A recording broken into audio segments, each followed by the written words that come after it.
तो आगे देखो, हम लोग पढ़ रहे थे दृढ़ पिंडों की गति। बोलो चंद्र,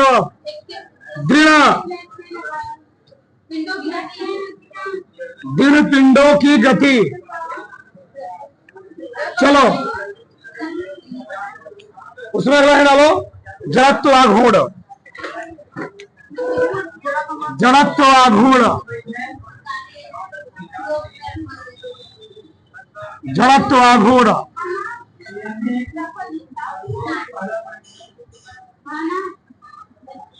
मोमेंट ऑफ इनर्शिया।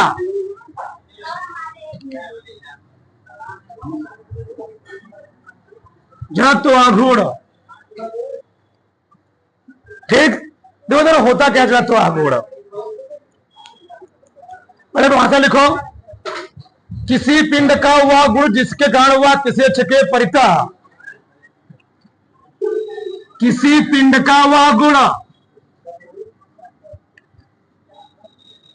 किसी पिंड का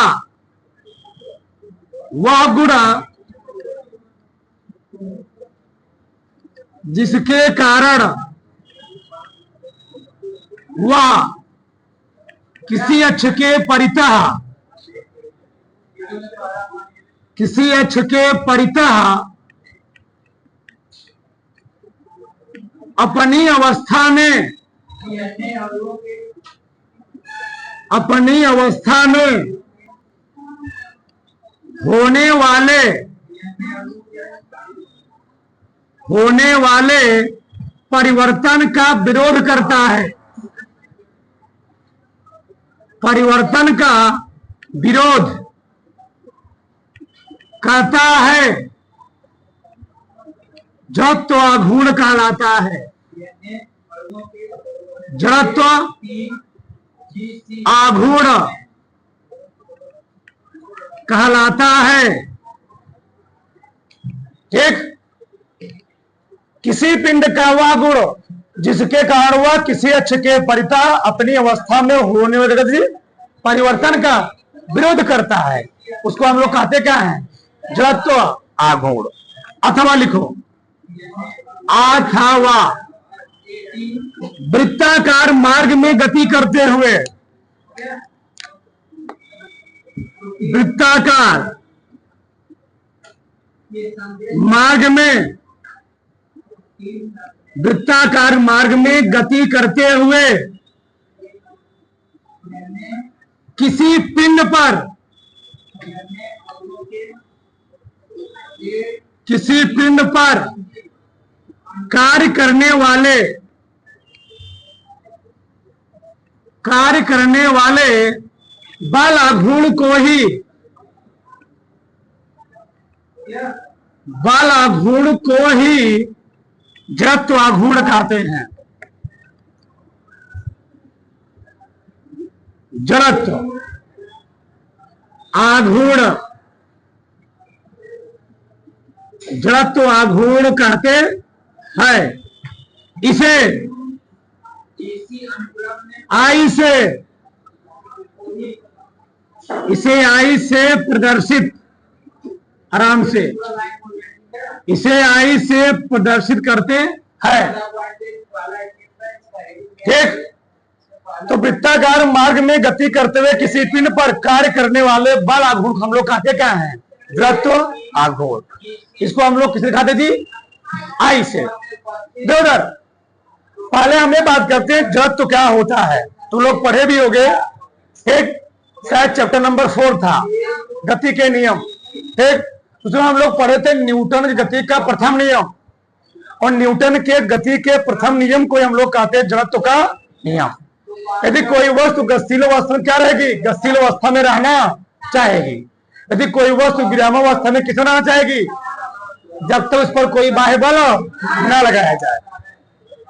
किसी आम के पेड़ में, किसी ब्रांच से, किसी शाखा से आम लगा हुआ है, आम लगा हुआ है, वह आम उसी पोजीशन में रहना चाहेगा कि तुमने क्या किया? उसकी टहनी को झकझोर दिया। तो होता क्या है? आम की ब्रांच से, शाखा से आम लगा हुआ है, ठीक। जैसे तुमने क्या किया? उसकी शाखा को झकझोरा, तो आम किस अवस्था में रहना चाहेगा?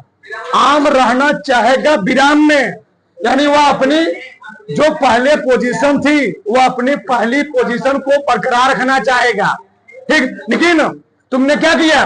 तुमने शाखा को जैसे झकझोरा, शाखा तो इधर उधर चली गई, शाखा तो इधर उधर गई, लेकिन आम रहना क्या चाहेगा? आम वही रहना चाहेगा। ब्रांच गई उधर उधर, जिससे क्या होता है? आम वही रहना चाह रहा है। वो टहनी इधर चली गई, जिससे आम क्या होता है? और धीरे जब टहनी इधर चली गई, आम यही रहना चाहता है, तो क्या होता है? आम अलग हो गया ना, गिर जाता है। यही होता है, कोई गाड़ी चल रही हो, कोई गाड़ी चल रही हो, ठीक, जब गाड़ी चल रही होती तो हमारा पैर क्या होता है? हमारे साइड के ठीक निचला धड़ जो होता है क्या होता है? वो गति अवस्था में होता है।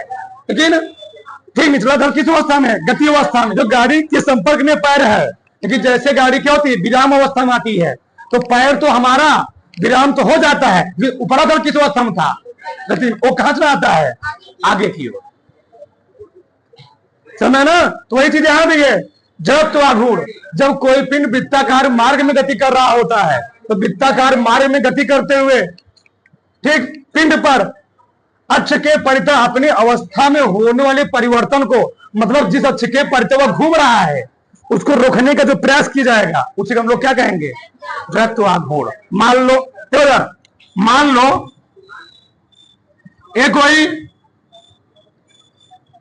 पिंड है, उल्टा सीधा मान लिए इरेगुलर शेप का है, एक वही अक्ष है, मान लीजिए अक्ष के परितः कोई पिंड गति कर रहा है। यह पिंड क्या है?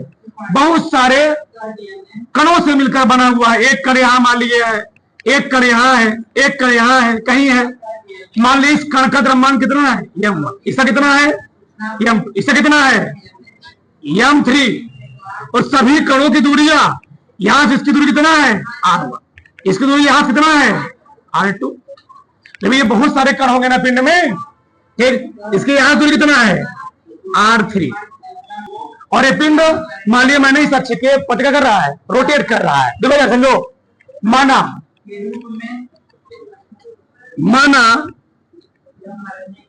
किसी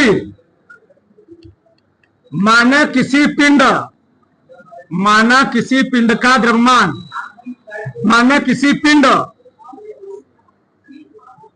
का द्रव्यमान कितना? यम, तथा उसकी घूर्णन से दूरी, घूर्णन से दूरी आर है तो जड़त्व आघूर्ण का सूत्र होता है, जड़त्व आघूर्ण बराबर होता है जड़त्व आघूर्ण आई बराबर, ठीक, यम गुणे द्रव्यमान गुणे, ऐसे लिखो, द्रव्यमान गुणे घूर्णन अक्ष से लंबवत दूरी। घूर्णन, एक घूर्णन अक्ष है, इसको हम लोग क्या बोलते हैं? एक घूर्णन अक्ष है। घूर्णन अक्ष जिस अक्ष के परितः घूम रहा है, ये फैन भी किसी अक्ष के परितः रोटेट कर रहा है, तो जिस अक्ष के परितः रोटेट कर उसको हम लोग क्या बोलेंगे? घूर्णन अक्ष बोलेंगे। ठीक, घूर्णन अक्ष से दूरी,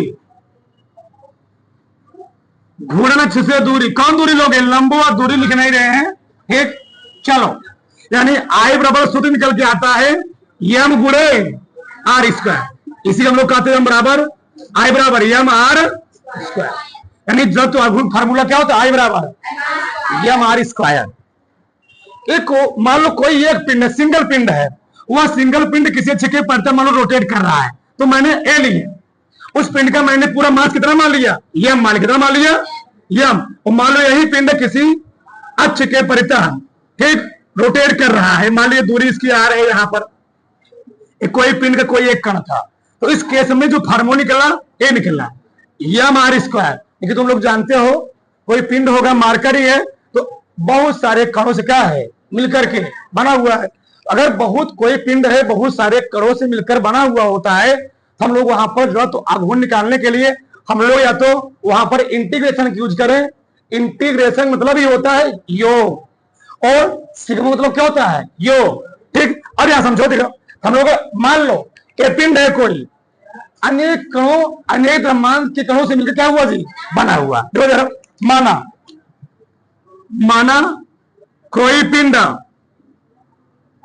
बहुत सर्कल लिखेंगे, माना कोई पिंड M1 M2 M3 dash dash dash, ठीक, कणों से मिलकर, कणों से मिलकर, कणों से मिलकर बना है तथा उनकी घूर्णन अक्ष से दूरियां, उनकी घूर्णन अक्ष से दूरियां क्रमशः कितनी है, R1 R2 कामा R3 है। देखो यार, हम लोग यहां लिखेंगे जड़त्व आघूर्ण, जड़त्व आघूर्ण क्या होगा, जब हम लोग यहां पर जड़त्व आघूर्ण आय प्रमाण निकालेंगे तो क्या होगा जी, अगर कोई एक पिंड होता है तो उसके लिए क्या होता है, M R²। तो बहुत सारे कण है ना, जिसमें इस पिंडों में क्या थे, बहुत सारे कण है, तो बहुत सारे कणों के इसमें क्या लिखोगे, M1 R1², M2 R2, M3 R3² plus dash dash dash, और इन सभी का जो योग होगा, इन सभी का जो योग होगा उस पिंड के समस्त जड़त्व आघूर्ण के योग क्या होगा, क्योंकि सभी पिंड किसी एक अक्ष के परितः कर रहे हैं, रोटेट कर रहे हैं, यानी आई बराबर जो हो जाएगा, इसी चीज लिखने के लिए हम लोग लगा देते हैं क्या लगाते हैं, सिग्मा जी, इसी का लगाते हैं सिग्मा या समेशन, क्या बोल दो, समेशन। तो लिखेंगे हम लोग यहाँ पर M R², ऐसे, यानी ये समझो अगर वह पिंडवा एक कण से बना होगा तो हम लोग क्या लिखेंगे, केवल M R², और बहुत सारे अनेक कणों से मिलकर बना हुआ है, बस वहां क्या लगाना है, सिग्मा, बस यही चेंजेज है। अगर हम एक कण को जूम करेंगे तो लिखेंगे M R², और बहुत सारे कणों की जूम कर क्या लिखेंगे वहां पर, समेशन ऑफ M R²। और दुनिया का कोई भी चीज होगा, कोई भी पदार्थ का नाम ले लिए तो क्या जी, वो बहुत सारे कणों से मिलकर के बना हुआ है, ठीक। बताओ, जब तो अघूर्ण समझ में आया, किसी पिंड का वह गुण जिसे कण वह किसी अक्ष के परितः अपनी अवस्था में होने वाले परिवर्तन का विरोध करता।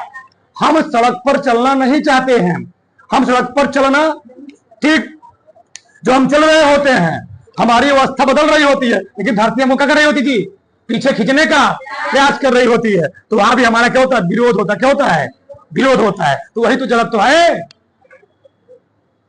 कंबल में धूलकण लगे हुए हैं, तुमने कंबल में धूल को डंडा से पीट दिया, कण रहना कहां चाहेगा, वहीं पर। बताओ, कण रहना चाहेगा वहीं पर जहां कण खड़ा था विराम में, लेकिन जब कंबल ही आगे चला गया, खिसक गया, तो धूल का तो वही रहना चाहेगा। जब कंबल आगे चला गया, धूल का कहां रहना चाहेगा, यहीं पर, अलग हो गया वहां से। वही जड़त्व है, यानी अपनी स्थिति में परिवर्तन का विरोध, ठीक है, होता है। तो इसको पहले बहुत बड़ा से अगर लिखो, घूर्णन गतिज ऊर्जा, घूर्णन गतिज ऊर्जा, rotational kinetic energy, kinetic energy,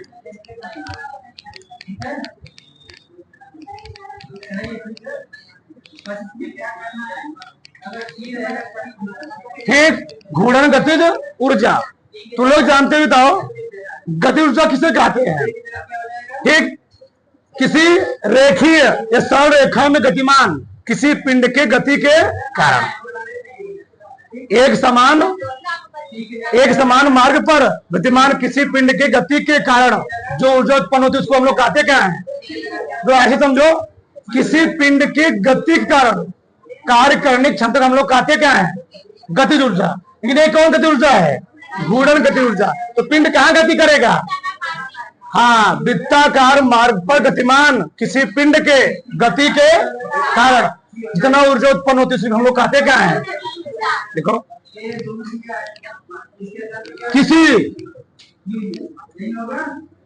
किसी वृत्ताकार मार्ग पर गतिमान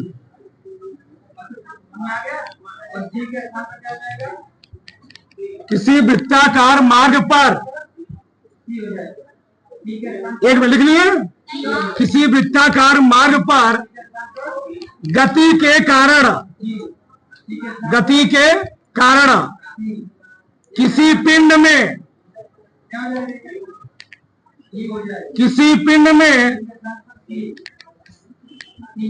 उत्पन्न होने वाली, किसी वृत्ताकार मार्ग पर गति के कारण किसी पिंड में उत्पन्न होने वाली ऊर्जा को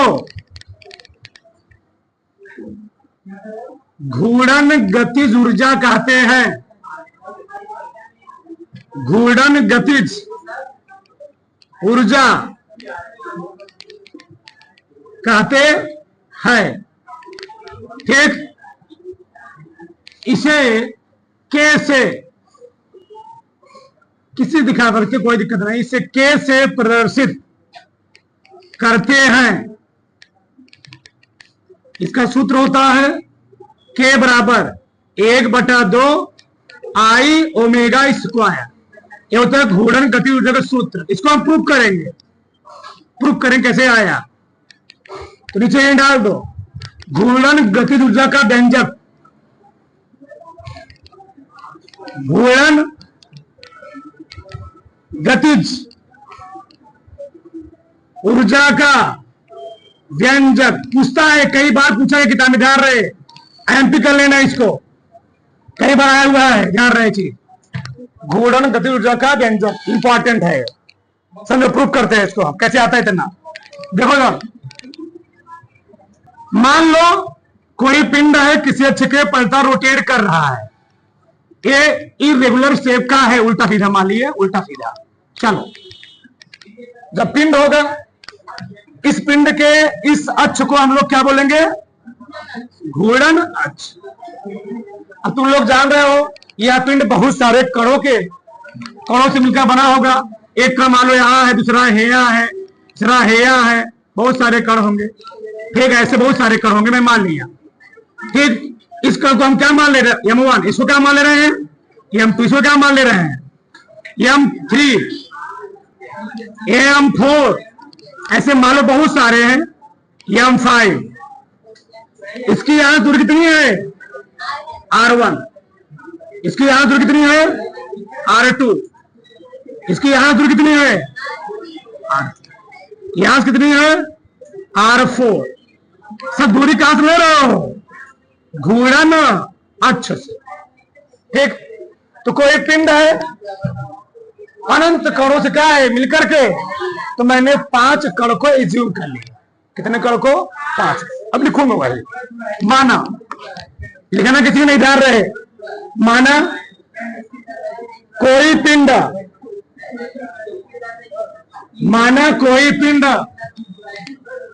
M1, M2, M3 dash dash dash, कितना लिखना है? आदि। ठीक, डैश डैश डैश, द्रव्यमान के कणों से मिलकर क्या जी बना है,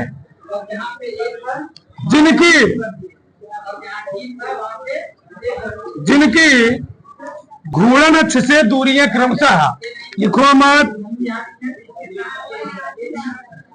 जिनकी घूर्णन अक्ष से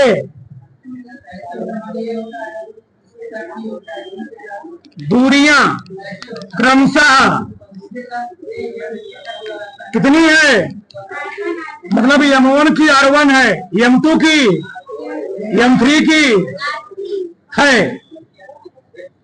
अब ध्यान समझो, अगर कोई पिंड, क्योंकि पिंड का द्रव्यमान अलग है, उससे हमको कोई दिक्कत नहीं, क्योंकि पिंड अलग अलग त्रिज्या के मार्ग पर गति करेगा। मान लो पिंड इस अक्ष के पत्थर रोटेट, मेले में देखे गए हो ना, तुम लोग बहुत ध्यान समझो, तुम लोग मेले में देखोगे एक आता है गोलाकार, उसमें लड़के बैठ जाएंगे, मान लो लड़के बैठ गए, तो जो कुर्सी लगा हुआ है, एक मिला वहां बैठा हुआ है, एक मिला थोड़ा केंद्र पे बैठा हुआ है, बताओ वो कौन गति हो रही है? तो कौन गति है? वो घूर्णन गति है, नहीं दिखता, मिलवाता है। उस पर अगर कुर्सी कर और चेयर लगे होते हैं, उस पर लोग बैठे थे, बधे हुए थे, वो गति कर रहा होता है। तो वही चीज है यहाँ पर। ठीक, बताओ, तो हर पिंड का जो रेखी वेग होगा, रेखी वेग हर लड़के का, जो लड़का बैठा कुर्सी पर, उसका रेखी वेग अलग अलग होगा, परंतु जो कोणी वेग होगा ना, सबका कोणी वेग समान रहेगा। सब लोग एक समान वेग से क्या करेंगे? गति करेंगे। सब लड़कों का जो लड़के का, मान लो कितने लड़के बैठे हैं यहाँ पर, मैं बताया 5 लड़के, पांचों लड़कों को हमने क्या मान लिया? 5 कण है। कितने कण है? तो पांचों कणों का जो रेखी वेग होगा वो अलग अलग क्या होगा? अलग अलग। परंतु कोणी वेग क्या होगा? बताओ, क्या कोई लड़का तेज गति कर, कोई धीमी गति करता है? सब लोग एक ही समान गति कर रहे हैं। बताओ किस मार्ग पर गति कर रहे हो? कभी वृत्ताकार मार्ग पर गति कर रहे हैं, और सब वृत्ताकार मार्ग पर गति करते हुए हम लोग कहते क्या? घूर्णन। क्या बोल रहे हैं? मतलब उस गति को हम लोग क्या बोले? घूर्णन गति। क्या बोले? घूर्णन। तो जो सभी कण गति कर रहे हैं, उनकी जो घूर्णन गति होगी, घूर्णन जो वेग होगा क्या होगा? सेम होगा। और रेखी वेग क्या होगा? अलग अलग होगा। फक्त कोणी वेग क्या होगा? सेम होगा, पर रेखी वेग क्या होगा? अलग अलग होगा। क्यों रेखी वेग अलग अलग क्यों होगा? क्योंकि सभी की त्रिज्या क्या रहेगी? अलग अलग रहेगी। और त्रिज्या अलग अलग होने से सबका वेग भी क्या होगा? अलग अलग होगा। ध्यान रखना चाहिए। तो ऐसे समझो। तुम बताओ, हम बहुत डीपली में समझाने प्रयास करें। बताओ, जितना तेज सूर्य मान लो सूर्य बोलो, और सूर्य के साथ हमें जितना तेज बुध ग्रह गति करता है, क्या उतना तेज वायु ग्रह गति करता है? अरे भैया, बुध नजदीक में है, उस पर बल क्या होता है? ज्यादा लगता है, तो जल्दी 88 दिन में परिक्रमा कर लेता है। वही पृथ्वी क्या करती है? पृथ्वी थोड़ा दूरी पर होती है, 365 दिन लगाती है। और बुध ग्रह क्या करता है? 88 दिन में ही, मतलब लगभग में 3 महीने में ही। और कौन? पृथ्वी 1 वर्ष लगता है। सोचो, तो दूरी बढ़े, जब दूरी बढ़ी उसका रेखी वेग भी क्या हो गया? बढ़ गया, बदल गया। तो वही मैं समझाने प्रयास कर रहा हूं। मतलब वृत्ति गति में लिखना मत, समझो ध्यान से। वृत्ति गति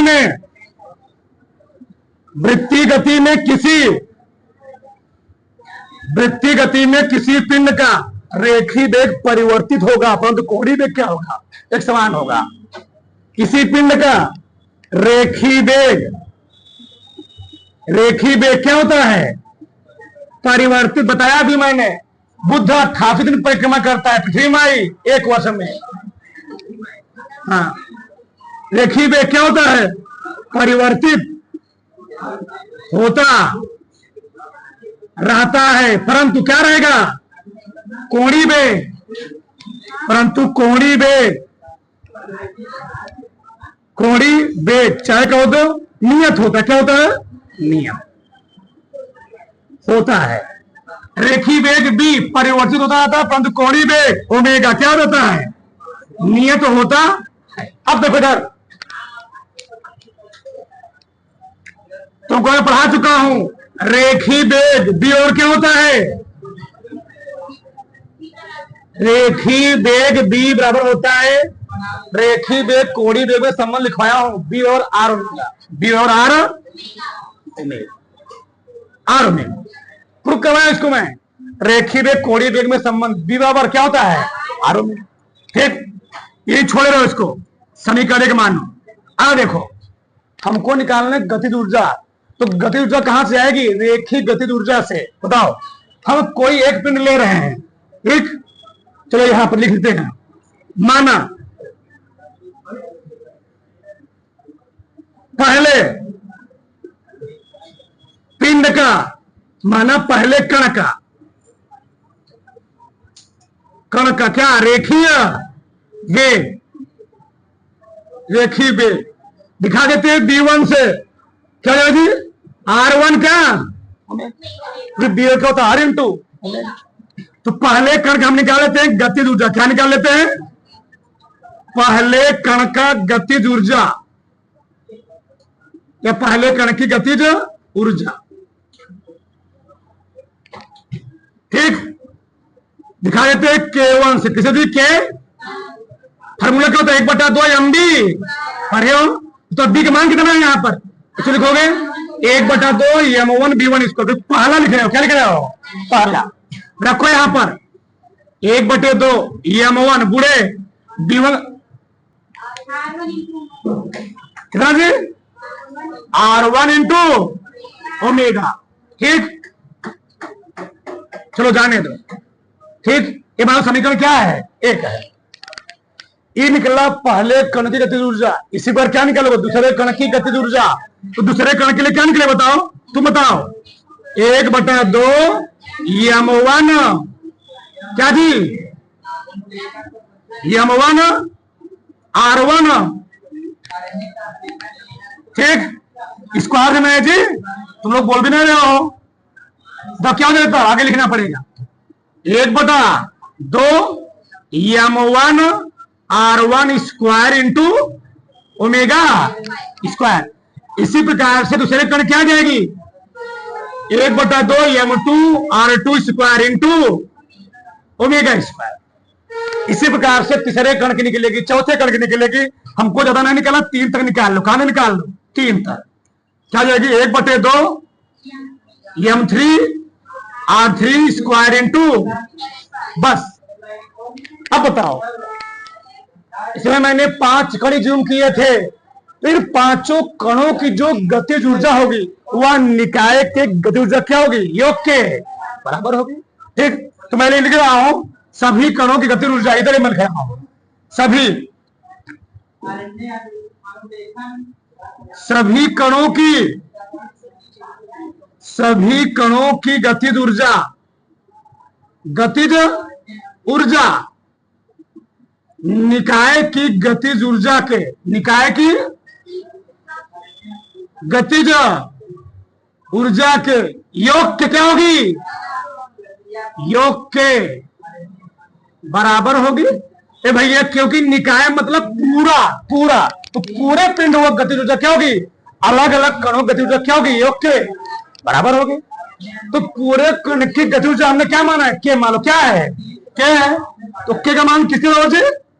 K1 plus K2 plus dash dash dash dash, जाने तो जहां जा रहा है। ठीक, चलो देखो तो के बराबर क्या निकला?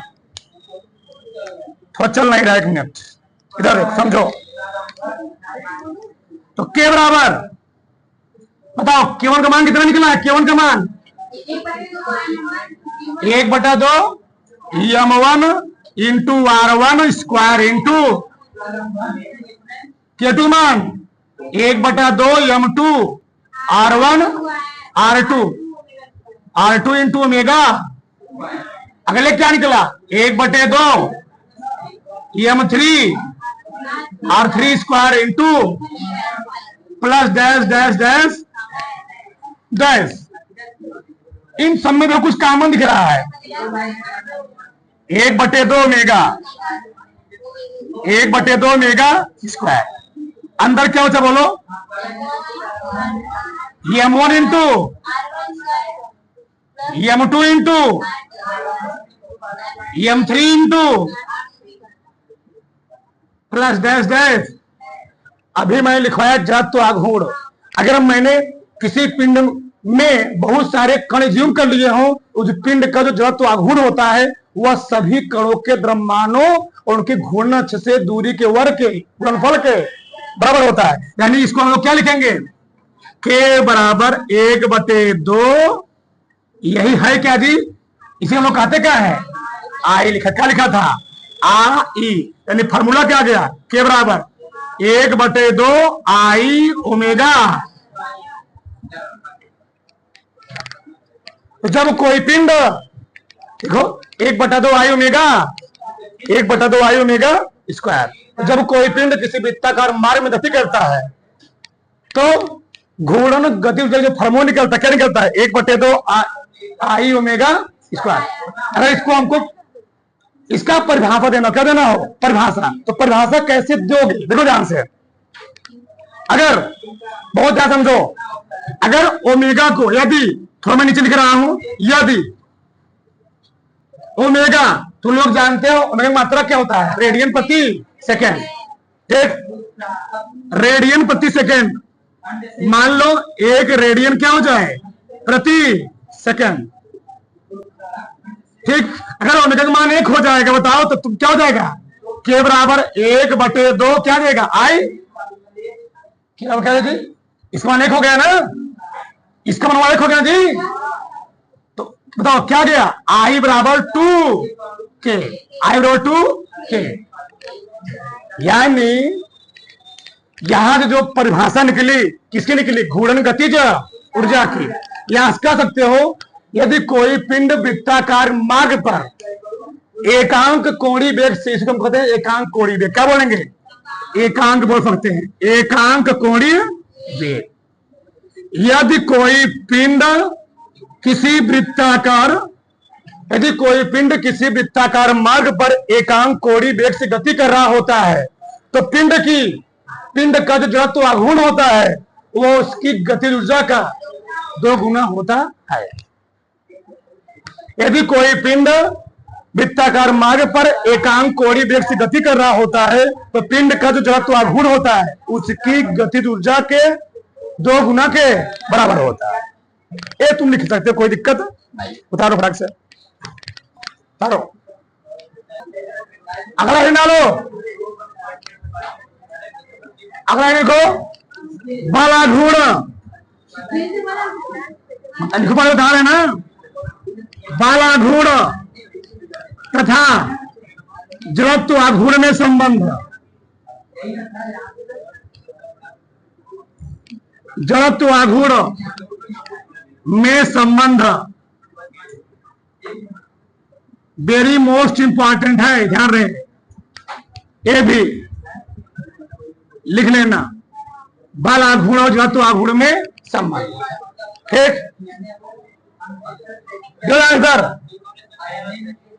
बल आघूर्ण जड़त्व आघूर्ण में, बल आघूर्ण की परिभाषा क्या होती है, लिखवाया गया है, किसी बल द्वारा किसी पिंड को किसी अक्ष के घुमाने की प्रवृत्ति हम लोग कहते क्या है, बल आघूर्ण। एकदम विस्तार से मैं समझाया हूं। मान लो कोई नल है, नल को चला रहे हो, पास से पकड़ चलाओगे तो तुमको बल लगाना पड़ेगा, और दूर से पकड़ोगे तो वहां पर बल। दरवाजा है, दरवाजे पर जो स्क्रीन लगा हुआ होता है, एकदम कब्जे के पास लगा हुआ है तो बल ज्यादा लगाना पड़ेगा, दूर लगा हुआ तो बल कम लगाना पड़ेगा, समझाया गया पूरा। तो किसी बल द्वारा किसी पिंड को किसी अक्ष के परितः घुमाने की ही प्रवृत्ति को हम लोग कहते क्या है, हम लोग क्या करने वाले हैं, बल आघूर्ण।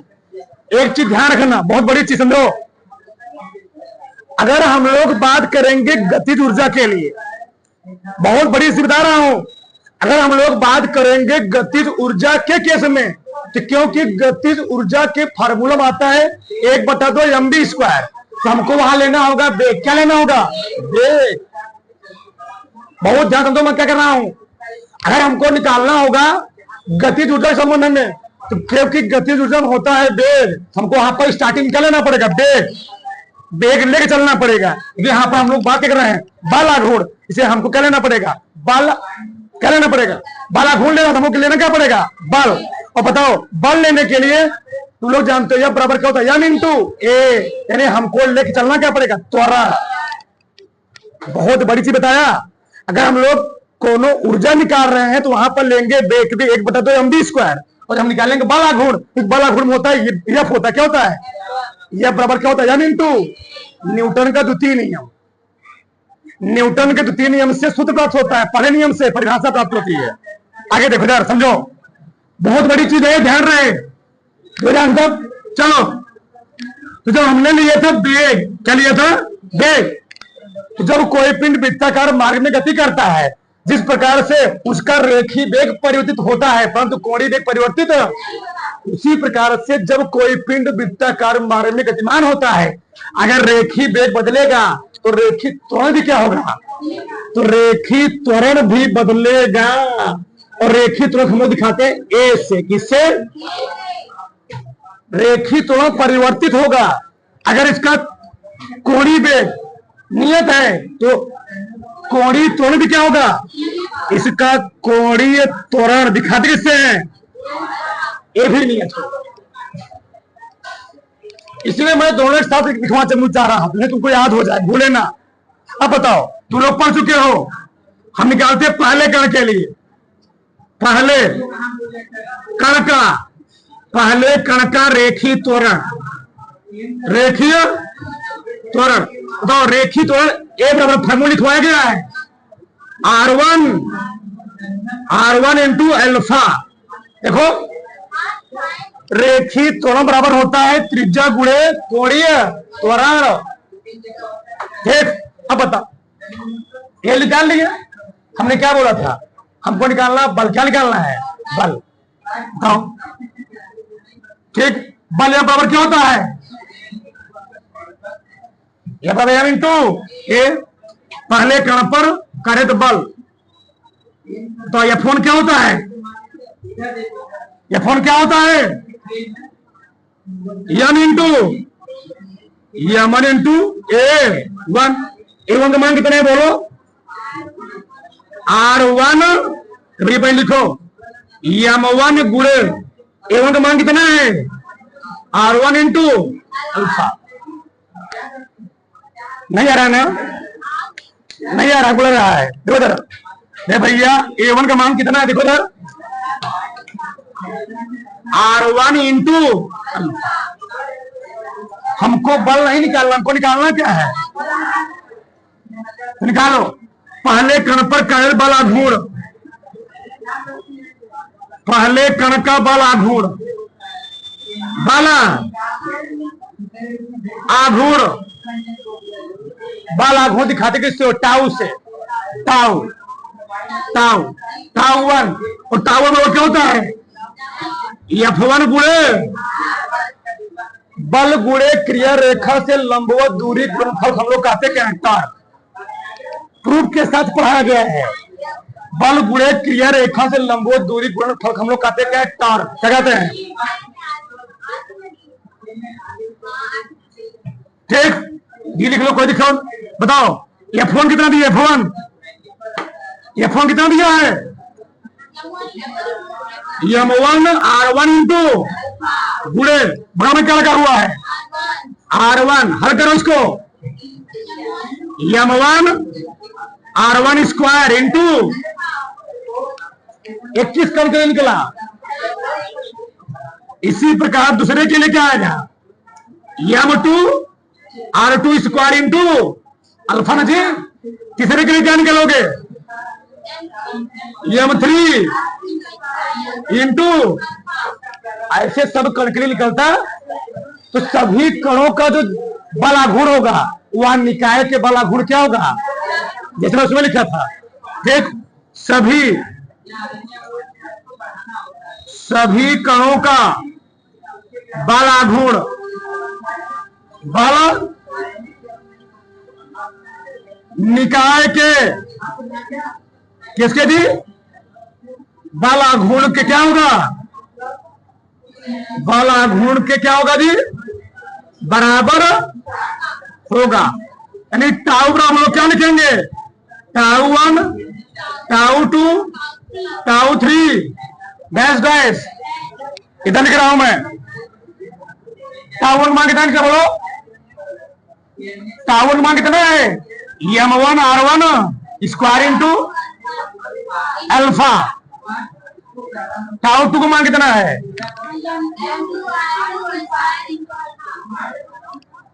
अब डैश डैश कर दो, डैश डैश डैश। ठीक, बोलो, चलो।